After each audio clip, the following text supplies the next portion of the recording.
ఒకప్పుడు న్యూ ఇయర్‌కి ఇప్పటికి చాలా చేంజెస్ అండ్ డిఫరెన్స్ కనిపిస్తుంది. అప్పుడే బాగుండేది. న్యూ ఇయర్ అంటేనే ఎక్సైట్‌మెంట్. మెయిన్ 31st నైట్ ముగ్గులతో స్టార్ట్ అవుతుంది.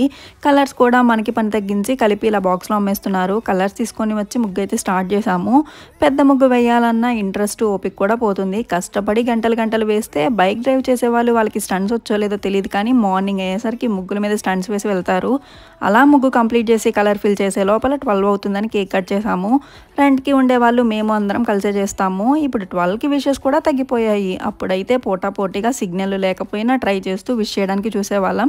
ఇప్పుడు వాట్సాప్ మెసేజ్‌లు, స్టేటస్‌లు అన్నీ వర్చువల్ హ్యాపీనెస్సే. జనాలు కూడా రోడ్ నిండా కనిపించేవాళ్ళు. ఇప్పుడు పెద్దవాళ్ళేమో ఓపిక లేకుంటుంటే వాళ్ళ పిల్లలకి హాలిడేస్ లేక ఇంటి దగ్గర ఉండట్లేదు.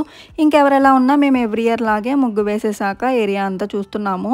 ఈసారి ఎవరెవరు బాగా వేశారని, పేరుకు వేయాలి కదా అని మారిపోయింది సిచ్యువేషన్. సో మాకైతే ఈ ఇయర్ ఎక్సైట్‌మెంట్ ఏమీ లేదు.